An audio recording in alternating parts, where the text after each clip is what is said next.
अस्सलाम वालेकुम जनाब, मैं हूं आपका अपना शेफ जाकिर और मौजूद हूं आप सबके साथ अपने शो जाकिर किचन को लेके।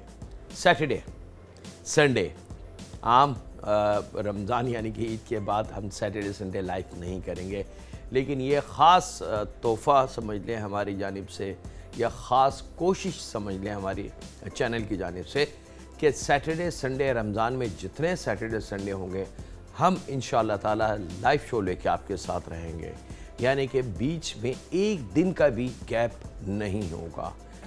रमज़ान 29 हो या 30 हम रहेंगे आपके साथ। ये थी कोशिश हमारे डाउन न्यूज़ की, हमारी टीम की और हमारी कि इंशाअल्लाह ताला इस रमज़ान को और इस ईद को हम कुछ मज़ेदार बनाने की कोशिश करते हैं। तो छुट्टियों का मामला हमने कर दिया एक साइड में कि हमने मेहनत करनी है, कुछ सिखाना है, कुछ समझाना है, तो उसके लिए छुट्टियां मज़ा नहीं देती। चलें जनाब, कुछ ख़ास सफ़र है। अच्छा, इसके बहुत सारे नाम हैं। इसको ढाका कबाब भी कहते हैं, इसको बेसनी कबाब भी कहते हैं, इसको वेजिटेरियन कबाब भी कहते हैं। अगर कहीं आप पढ़ लें कि वेजिटेरियन कबाब, तो एकदम उसको रॉकेट साइंस ना बनाएं, बल्कि वेजिटेरियन का मतलब कि उसमें अंडा, मीट या उससे रिलेटेड कोई चीज़ ऐसी नहीं है। और असल इसका नाम, जो सही नाम है, वो है धोखा कबाब।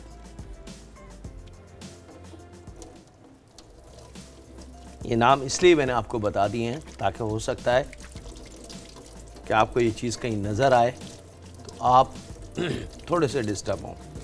अब पाकिस्तान में एक चीज़ बनती है खंडवियाँ, बड़ा ट्रेडिशनल नाम है खंडवियाँ। शायद आई एम श्योर जो नौजवान नस्ल है, यूथ, उनको तो शायद मैं 100% तो नहीं कह रहा, लेकिन शायद उनको नहीं पता होगा कि खंडवियाँ क्या चीज़ होती हैं। लेकिन जो हमारी माएँ, बुज़ुर्ग, दादी, नानी हमें देख रही हैं, वो ज़रूर जानती होंगी कि खंडवियाँ क्या हैं। एक खंडवियाँ सादी बनती हैं और एक बनती हैं बड़ी चटपटी सी और बड़े स्टाइल की बनती हैं जनाब, मज़ा आ जाता है। चलें जनाब, बिस्मिल्लाहिर्रहमानिर्रहीम, हम शुरू करते हैं। ढाका कबाब, धोखा कबाब, बेसनी कबाब, वेजिटेरियन कबाब, ये बहुत सारे नाम हैं, जो पूरी लिस्ट मैंने आपको दे दी है, लेकिन हम इसको प्रोनाउंस करेंगे धोखा कबाब। अब इस धोखा क्या है ये हम आगे चल के देखते हैं। बिस्मिल्लाहिर्रहमानिर्रहीम। यहाँ मेरे पास एक पाव बेसन है। बेसन बहुत अच्छी क्वालिटी का होना चाहिए और यहाँ मैं इसमें शामिल करूँगा आधी चाय की चमची अजवाइन। बिस्मिल्लाहिर्रहमानिर्रहीम के साथ अजवाइन इसमें शामिल कर दी। आधी चाय की चमची के बराबर इसके अंदर साबुत ज़ीरा,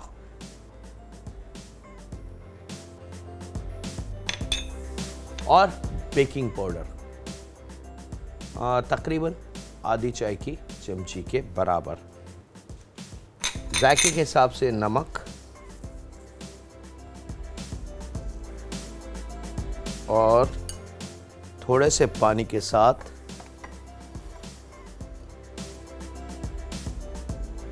बस इस चीज़ से ख्याल रखिएगा कि इसमें बेसन में गुठलियाँ बहुत होती हैं,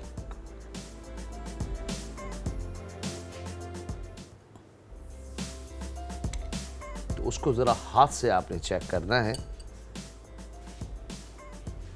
चलें जनाब, थोड़ा थोड़ा सा पानी, और इसको हमने बिल्कुल डो बनानी है इसकी। पकोड़े वाले बेसन की तैयारी हम नहीं कर रहे, कहीं आप ज़हन में सोचेंगे ये शायद पकोड़े वाले बेसन की तैयारी कर रहे हैं, तो इसको हमने गूंदना है। बिस्मिल्लाहिर्रहमानिर्रहीम जनाब, पानी का इस्तेमाल रोक रोक के, ताकि हमें अंदाज़ा हो जाए कि इसमें पानी कितना मुनासिब रहेगा। बस वक्त हम थोड़ी सी जल्दी कर लेते हैं और एकदम पानी डाल देते हैं, और उसका नुकसान ये होता है कि उसमें पानी ज़्यादा हो जाता है, और फिर उस पानी को सही या बराबर करने के लिए हम मज़ीद उसमें बेसन डालते हैं। तो फिर वो जो रेशियो होता है बाकी चीज़ों का उस पर हम तवज्जो नहीं देते, बल्कि हम बेसन तो शामिल कर लेते हैं या कोई और तरीका। बहुत सारी ट्रिक्स मौजूद हैं मार्केट में, लोगों ने दी हुई हैं। कहीं ब्रेड स्लाइसेस में डलवा दिया जाता है, कभी कुछ, तो वो चीज़ें इसके एक्चुअल जायके को ख़राब कर देती हैं। यहाँ जनाब बिल्कुल आटे की तरह इसको गूंदना है। और अब मैं इसको ले आता हूँ काउंटर पे, मेहनत करता हूँ और इस बीच आपसे इजाज़त ले लूँ छोटे से ब्रेक की। तो मिलते हैं लम्हों के ब्रेक के बाद।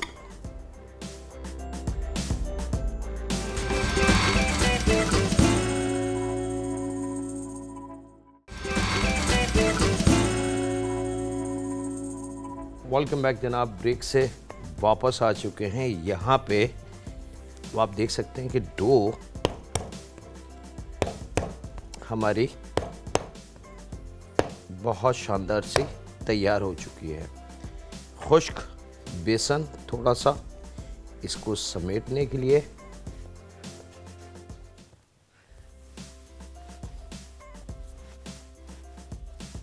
और उसके बाद इसको आपने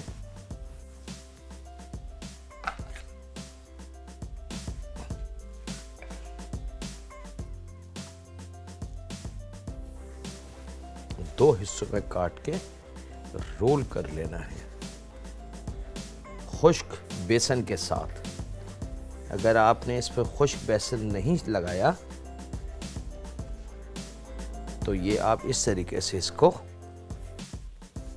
नहीं कर सकते। ये लीजिए जरा स्ट्रेट। उसके बाद 1.5-2 इंच के पीसेस आपने काट लेने हैं। लेकिन डो ज़रा खूब अच्छी आपने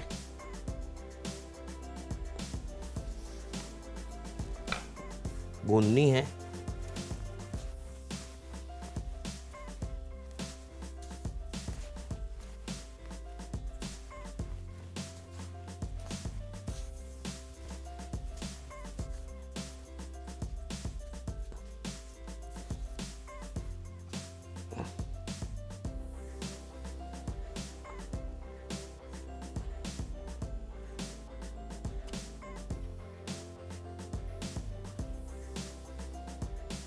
डेढ़ इंच 2 इंच, इससे ज़्यादा नहीं।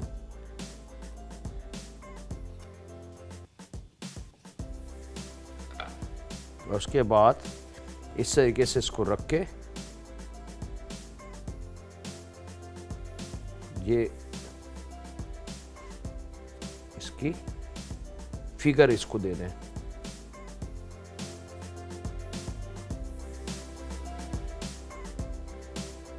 बहुत ज़्यादा ज़ोर से नहीं दबाना इसको, सिर्फ हल्की सी फिगर इस पे आ जाए।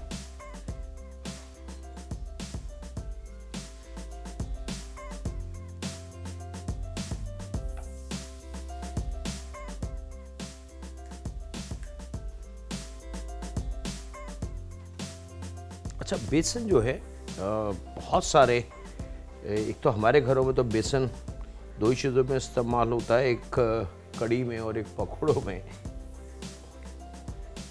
लेकिन बेसन इंटरनेशनली वर्ल्ड में बहुत सारे खानों में इस्तेमाल किया जाता है और बेसन से खुद बहुत सारे मज़ेदार खाने बनते हैं। लेकिन हमारे पाकिस्तान में बेसन की जो पहचान है वो सिर्फ पकौड़े और कड़ी तक की है। इसके अलावा हम बेसन को नहीं जानते। तो आज बेसन का एक और इस्तेमाल,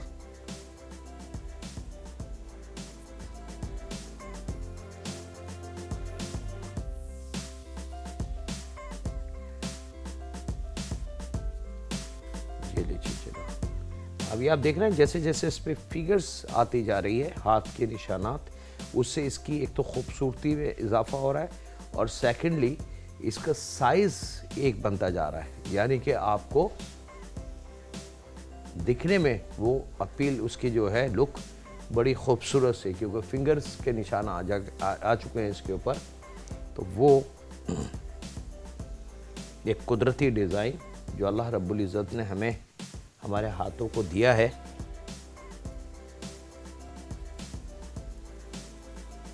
चले जनाब, ये डन। पानी यहाँ मैंने रख दिया था गर्म होने के लिए। जब पानी गर्म हो जाए और बबलिंग यानी कि बॉइलिंग स्टेज पे आ जाए तो ये पानी बिल्कुल रेडी है। अब यहाँ पे आपने चूल्हे को बंद कर देना है, ठीक है। एक दफ़ा पानी को खौला लीजिएगा खूब अच्छी तरीके से और उसके बाद चूल्हे को बंद कर दिएगा। और आपने 10-15 सेकंड का इंतज़ार करना है कि उसकी बॉइलिंग टेम्परेचर थोड़ी सी स्टेबल हो जाए। जब वो स्टेबल हो जाए तो बहुत एहतियात से ये जो हमने अभी फिंगर के पीसेस बनाए हैं, बहुत एहतियात से कम कम करके इसमें आपने शामिल कर देने हैं। पर इसी से ख्याल रखिएगा कि पानी खौलाने के बाद चूल्हा बंद कर दीजिएगा, नहीं तो शायद नुकसान हो सकता है, क्योंकि इसको हमने अभी स्टेबल करना है। और एक साथ नहीं डालिएगा,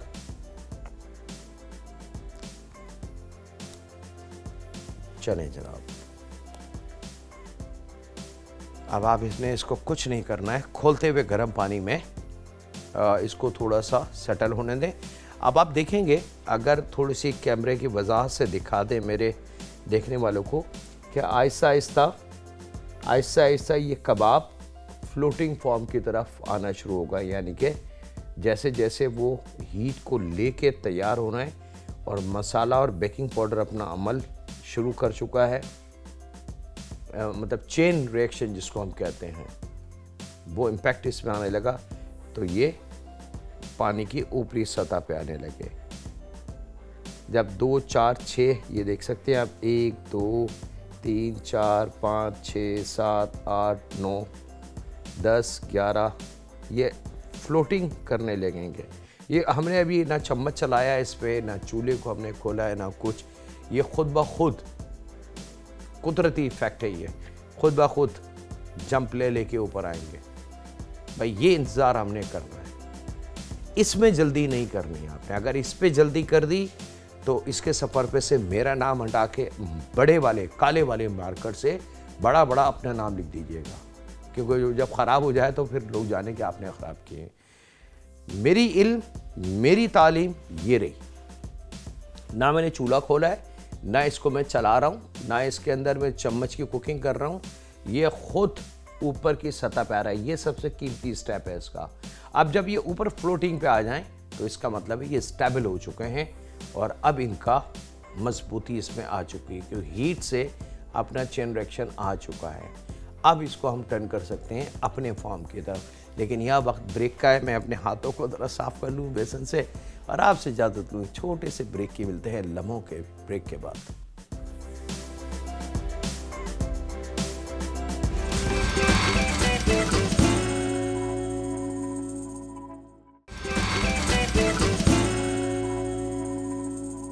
वेलकम बैक जनाब, ब्रेक से वापस आ चुके हैं। हमने बेसन की जो कबाब बनाए वो एक साइड में रख दिए। पहले पानी को खौलाया, चूल्हा बंद कर दिया, फिर उसमें डाल दिए कच्चे, और ये तमाम के तमाम पक चुके हैं और फ्लोटिंग यानी कि सतह पे तैरना शुरू कर दिया। अब हमने चूल्हे को नीचे दम वाली कंडीशन पे रख देना है ताकि पानी थोड़ा सा गर्म रहे।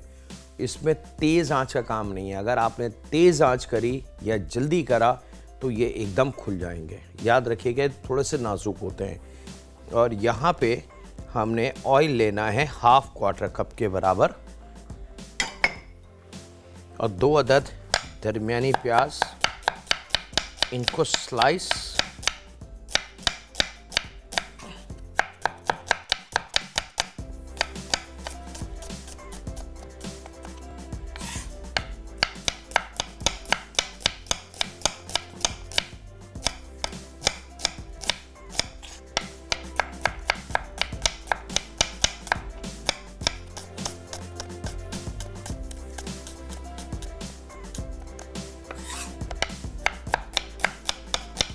और यहाँ थोड़ा सा नज़र रखेंगे, लेकिन इसको काफ़ी देर के लिए नहीं छोड़ेंगे पानी में। याद रखिएगा अगर आपने बहुत ज़्यादा इसको छोड़ दिया पानी में तो उससे भी चांसेस हैं। खैर मैंने तो कभी नहीं छोड़ा, तो मुझे नहीं पता कि अगर ज़्यादा देर पानी में इसको छोड़ें तो क्या हो सकता है। आई एम श्योर कि ये ख़राब हो जाएगा। तो एक लिमिट है पक जाने की। जब वो पक जाए तो आपने उसको रिमूव कर लेना है। बिना कुकिंग ऑयल हमने लिया है जनाब ½ कप के बराबर, और उसके अंदर हम करेंगे क्योंकि ग़िज़ाई ताकत से भरपूर। अच्छा जनाब, परफेक्टली ये रेडी हैं। एक दफ़ा मैं इनको ज़रा सा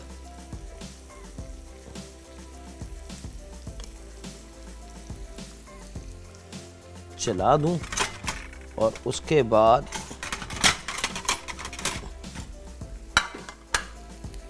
इनको मैंने निकाल लेना है।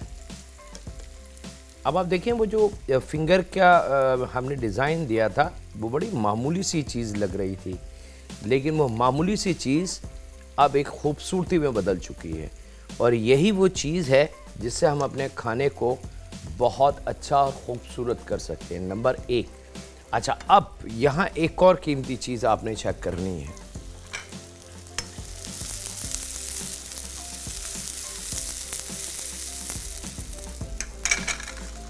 चूल्हे की लो को मैं स्लो कर दूं क्योंकि प्याज नरम होना शुरू हो चुकी है।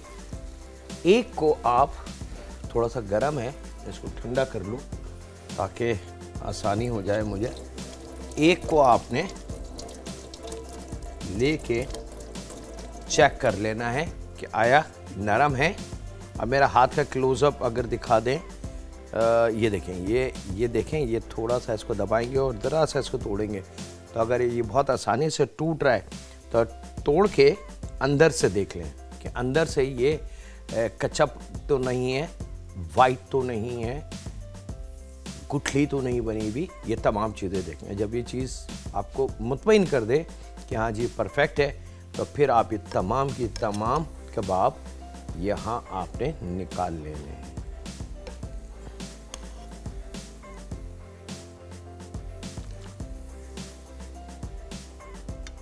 पानी दम पे ऐसे ही गर्म रहेगा, ठीक है, चूल्हा बंद मत कीजिएगा।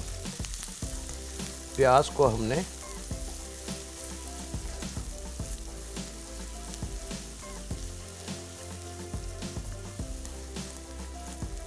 नरम करना है और फिर थोड़ा सा इस पे हमने कलर दे लेना है।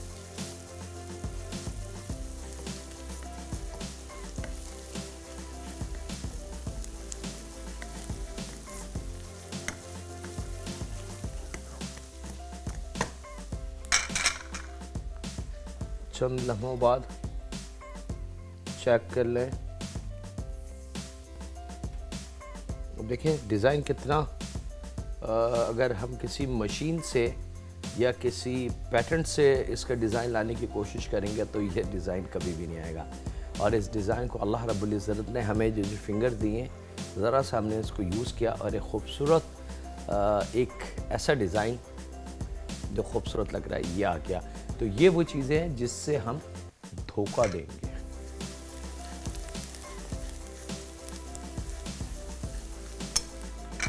चलें जनाब, ये रेडी। और अब आती है ख़ास चीज़। मैं 2 मिनट के लिए इस पानी को हटा रहा हूँ और यहाँ पे हम ले रहे हैं जनाब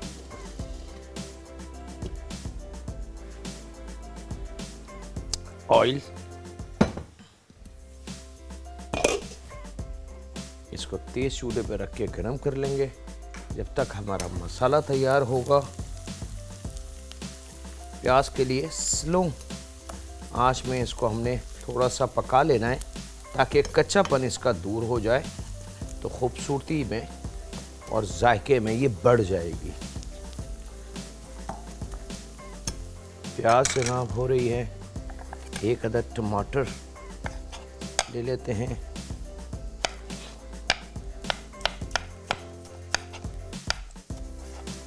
छोटा छोटा काट लें।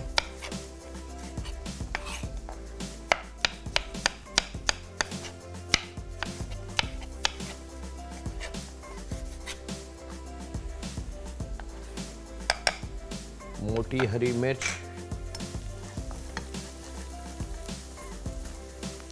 मोटी हरी मिर्च ले लेंगे तकरीबन 2-3 जितने भी आपने तेज करना है उसको।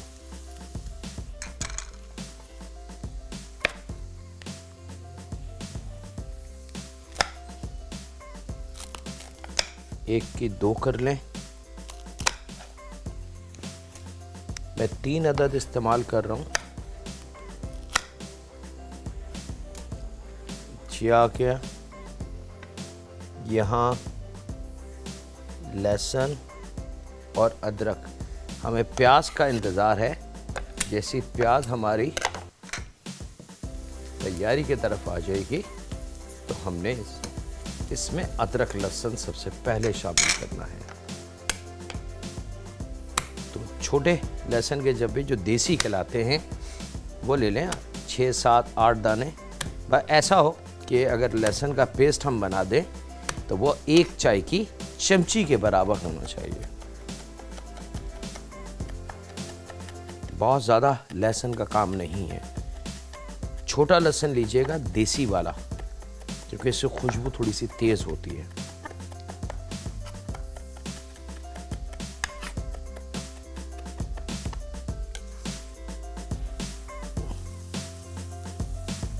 लहसुन प्याज को, तो आप देख सकते हैं कि प्याज पे आहिस्ता आहिस्ता कलर भी आ रहा है और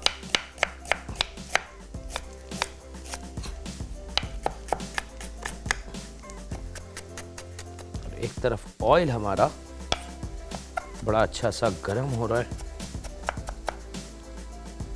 और यहाँ पे जनाब ये अदरक में शामिल करूँगा, लहसुन जहाँ शामिल किए। और वक्त एक छोटे से ब्रेक की, तो कहीं नहीं जा रहा है। मुलाकात करते हैं लम्हों के ब्रेक के बाद।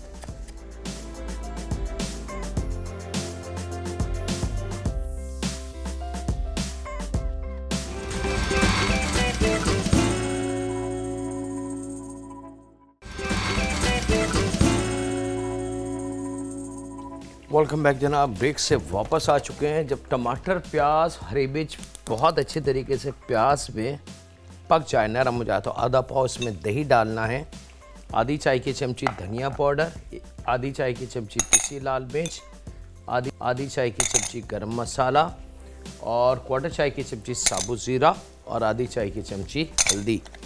ये शामिल करके जायके के हिसाब से नमक,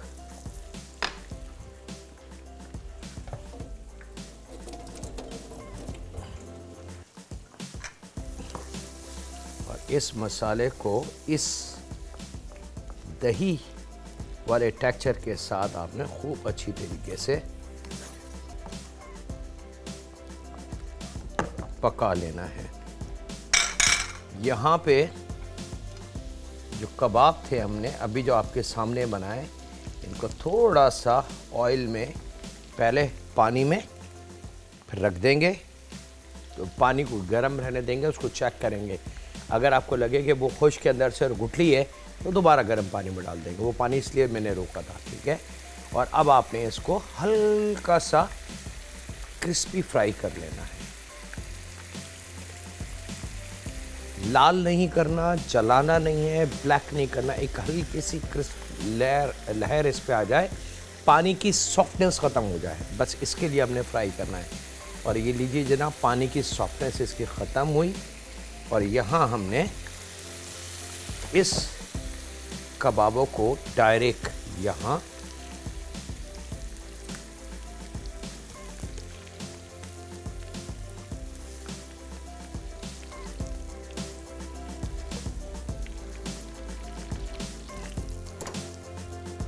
चूल्हा बंद, तो इसको खूब अच्छी तरीके से आपने पका लेना है।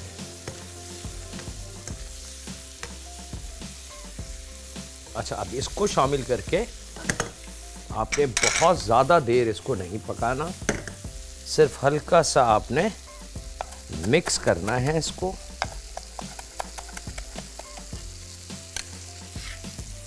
और ये पुदीना और थोड़ा सा लेमन जूस सर्विंग के बाद। ये लीजिए जनाब, ये हमारी धोखा कबाब बिल्कुल रेडी। अब आप मुझे बताएं कि आप इसको दिखने में ये क्या लग रहा है, और यहाँ इसके आपने लेमन रख देना है, ठीक है। यहाँ टाइम मेरे हाथ से स्लिप हो चुका है, लेकिन मैं कोशिश करता हूँ बड़ी अच्छी सी फ्रेश सी एक ड्रिंक। मिंट तकरीबन 2 टेबलस्पून के बराबर पत्ते और लेमन जूस उसमें हम शामिल करेंगे, फ्रेश एक लेमन का, तो 2 टेबलस्पून उसमें जूस निकलता है, 2 से 2.5। और यहाँ पे हम ले लेंगे जनाब पिसी हुई चीनी या आइसिंग शुगर 3 चम्मच, ये शामिल करके। और यहाँ मेरे पास मौजूद है प्लेन सोडा, 1 चुटकी नमक, और इस तमाम चीज़ों को हमने खूब अच्छी तरीके से,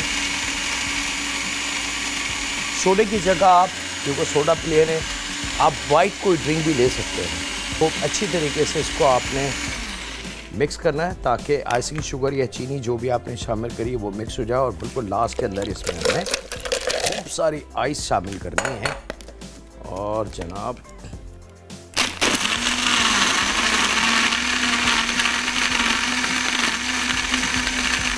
मिंट लेमन फ्लेवर के साथ ये आ गया।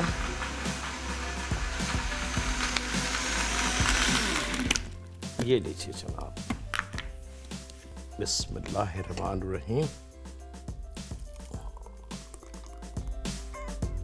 इफ्तार के वक्त ये 1 गिलास कम पड़ेगा, कम से कम एक मेहमान के या एक फैमिली मेम्बर के 4 गिलास होने चाहिए, जब जाके दिल भरेगा।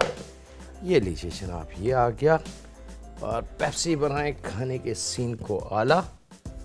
और इसके साथ ही वक्त हुआ है आपसे इजाज़त लेने का।